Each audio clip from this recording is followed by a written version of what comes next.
عبادہ بن صامت رضی اللہ تعالیٰ عنہ راوی ہے، فضائل قرآن میں حدیث موجود ہے، فرمایا جو رات کی تنہائی میں خدا کے قرآن کی تلاوت کرتا ہے، جب اس کے مرنے کا وقت آتا ہے، دل کے اجالے میں مشغلہ قرآن بنا، فارغ وقت میں قرآن کھول کے بیٹھ گیا، اور لوگوں سفر میں قرآن پڑھنے لگ گیا، فرمایا یہ قرآن پہ کیا دے گا؟ فرمایا جب مرنے کا وقت آتا ہے، ادھر موت کا جھٹکا لگتا ہے، ادھر غسل دیا جاتا ہے، یہ قرآن کفن سینے کے درمیان میت کے چھپ جاتا ہے، جب قبرستان میں لے کے جاتے ہو قرآن ساتھ ہے، جنازہ پڑھاتے ہو قرآن ساتھ ہے، جب قبر میں اتارتے ہو قرآن ساتھ ہے، جب اوپر تختے رکھ کے مٹی ڈالنے لگتے ہو قرآن اس کے سینے میں سے نکل کے سرانے کھڑا ہو جاتا ہے۔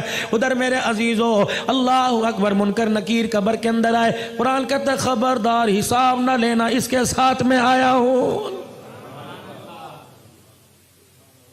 فرشتے کہتے ہیں ہم بھی تو اللہ کے حکم سے آئے، کہا 2 منٹ ٹھہرو، جب تک میں آ کے ہاں نہ کوئی اس کو ہاتھ نہ لگانا۔ عبادہ بن صامت فرماتے حضور یہ کہہ کے رو دیے، فرمایا قرآن اللہ کے دربار میں جا کے گڑ گڑانے لگتا ہے، کہتا اللہ تیرا مہمان آج ہی قبرستان میں آیا ہے، فرشتے اسے ڈرا رہے، اللہ اپنے فرشتوں کو واپس بلا لے، میں گواہی دیتا ہوں مجھے پڑھا کرتا تھا۔ اللہ فرماتے ٹھیک ہے۔ جب یہ قرآن میرے عزیزوں قبر کے اندر واپس جاتا ہے، میت سکون سے لیٹی ہوتی ہے، فرشتوں کو دیکھتا کوئی نہیں، قرآن میت کو آواز دیتا ہے میں تیرے سے تھوڑی دیر کے لیے جدا ہوا، مجھے صحیح سے بتا تجھے کسی نے ستایا تو نہیں، کوئی کیڑا تو نہیں آیا، کوئی بچھو سانپ تو نہیں آیا، ستایا تو نہیں؟ کہتا وعدہ کر کے آیا ہوں، تو یاری میرے ساتھ لگا کے آیا، تجھے کوئی نہیں ستائے گا۔ میت کو کہتا میں تیرے سے دور جا رہا ہوں، ملاقات کے لیے روزانہ آتا رہوں گا، جا رہا ہوں۔ میت کو کہتا ذرا آنکھیں کھول کے ذرا آسمان کی طرف دیکھ، قبر کی چھت کی طرف میت دیکھ دیا، 1000 فرشتہ 4 چیزیں اس کی قبر میں لے کے اترتا ہے، جنت کی اوڑھنی، جنت کا بچھونا، نور قندیل لے کے اترتا ہے، یاسمین پھول لے کے اترتا ہے، فرشتے قبر کے اندر اس کے وجود کو اٹھاتے ہیں، جنت کا گدا بچھاتے ہیں، اور پھر دائیں بائیں سے اتنے سوراخوں سے جنت کی ہوا کیسی چلتا ہے، پھر اس کے پیروں کی طرف جنت کا کمبل رکھ دیا جاتا ہے، کہا جاتا ہے ہم تو تیرے سے جا رہے ہیں، اگر سردی لگی تو کمبل اوڑھ لینا۔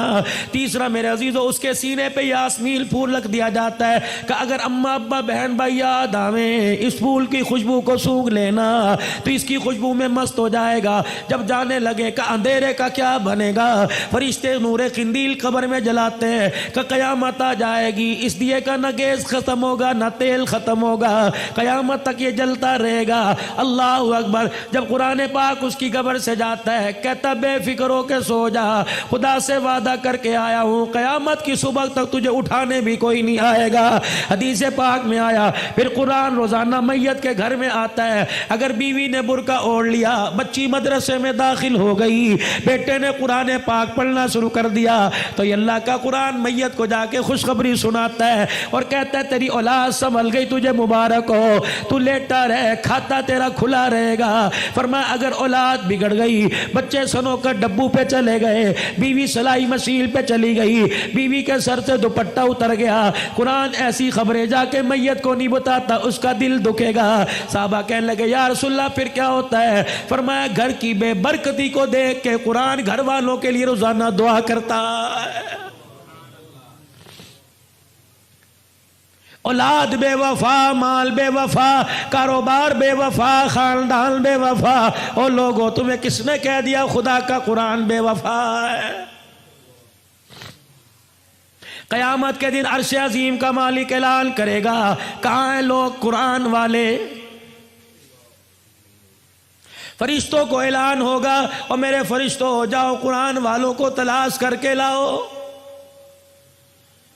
پروردگار عالم کے حکم پہ فرشتے قدم اٹھائیں گے، فرشتے مڑ مڑ کے دیکھیں گے کیا ہوا، یا اللہ قرآن والوں کو تلاش کر کے لائیں، ان کی نشانی کیا، یا اللہ کون سا ٹائٹل، کون سی نے شیلڈ ملی، یا اللہ کون سا اس کا حصہ نور کا چمک رہا، یا اللہ ماتھا چمک رہا، ہاتھ پیر چمک رہے، یا اللہ جس سینے میں قرآن تھا وہ چمک رہا ہے۔ الہ العالمین یا تو حضرت آدم علیہ السلام سے لے کر جناب کالی کملی والے محمد عربی صلی اللہ تعالی علیہ وسلم کی ساری امتیں کھڑی کھڑی ہیں، الہی تیرے قرآن والے کون ہیں؟ سنو، اللہ فرماتے ہیں او فرشتو، میدان محشر میں جتنے مرد اور بوڑھے بچے کھڑے ہیں ہر ایک کے منہ کو سونگتے رہو، جس کے منہ سے مجھ کو عنبر کی خوشبو آ رہی ہے وہی میرا قرآن والا۔ رحمت دو عالم صلی اللہ تعالیٰ علیہ وسلم معراج پہ تشریف لے گئے، جیسے زمین پہ بیت اللہ ہے، ساتھ میں آسمان پہ بیت معمور ہے، زمین پہ بیت اللہ کا فرشتے طواف کرتے ہیں، انسان طواف کرتے ہیں، بیت معمور کا فرشتے طواف کرتے ہیں۔ حضور فرمانے لگے جب جبرائیل مجھے بیت معمور کے پاس لے کے گیا، میں نے ایک بزرگ بابا دیکھا، گھنی داڑھی والا، ناف تک نیچے داڑھی تھی، یوں کر کے جھول رہا تھا جس طرح دنیا کے اندر دائیں بائیں بچے بیٹھ کے پڑھتے ہیں، بچے بھی یوں کر کے پڑھ رہے تھے۔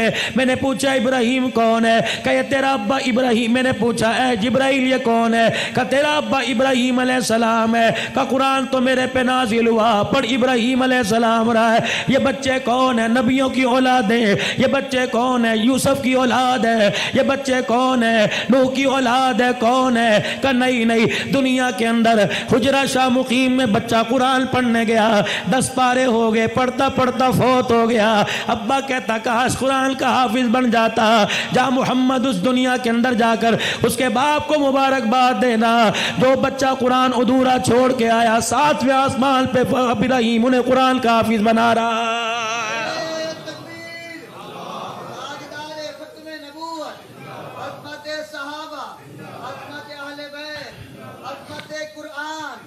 حدیث شریف میں آیا، فرمایا جب قیامت کے دن یہ امتی اللہ کا بندہ خدا کے دربار میں منہ لٹکا کے آئے گا، اس کے دونوں طرف 2 بادل کے ٹکڑے یوں کر کے چلتے آئیں گے۔ اللہ فرمائیں گے شرمندہ کیوں تھا اتے تک، جب یوں کر کے دیکھے گا ان بادل کے ٹکڑوں میں سے نور برسنے لگ جائے، جب چھم چھم اس کے چہرے پہ گرے گا پریشانی ختم ہوگی، دل پہ گرے گا ختم ہوگی۔ کہے گا اللہ بھائی کی شکل نہیں، یار کی شکل نہیں، دوست کی شکل نہیں، کون ہے؟ اللہ فرمائیں گے ایک طرف سورہ بقرہ ہے، دوسری طرف سورہ آل عمران ہے۔ یاد کر رمضان المبارک میں تو نے ختم کیا تھا، تو نے ایک مرتبہ تلاوت کی، انہوں نے بھی وعدہ کر لیا تھا قیامت کے دن جب کوئی سایہ نہ ہوگا ہم سایہ کر کے تیرے سر کے اوپر آ جائیں گے۔ بھلا جس کے سر پہ قرآن کا سایہ ہو خدا انہیں جہنم میں کیسے ڈال سکتا ہے؟ فرمایا لوگوں رات کو عشاء کی نماز کے بعد سورہ ملک پڑھ لیا کرو۔ فرمایا جیسے قبر میں جاتا ہے سورہ ملک 2 پروں کے اندر لپیٹ لیتی ہے، فرشتوں سے کہتی ہے نہ سوال کرنا، مجھے پڑھا کرتا تھا، میں ضامین ہوں۔ فرمایا لوگوں صبح سورہ یاسین پڑھ لو، اللہ کہتا مجھے میری عزت کی قسم ہے 3 وقت کھائے گا دوں گا، 4 وقت مانگے گا دوں گا، 5 مرتبہ مانگے گا دوں گا۔ جو سورہ یاسین سے دل کی ابتدا کرے گا موت تو آئے گی، اس کے رزق میں کبھی تھوڑ نہیں آئے گی۔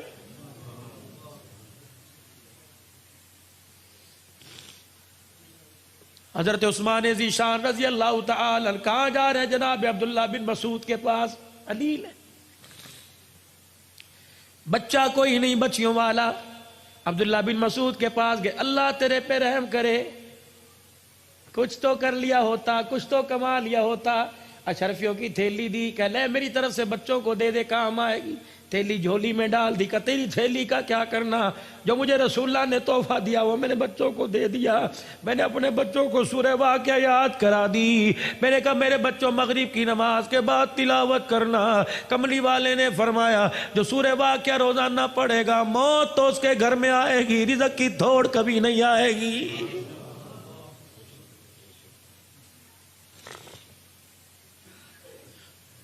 وَنُنَزِّلُ مِنَ الْقُرْآنِ مَا هُوَ شِفَاء۔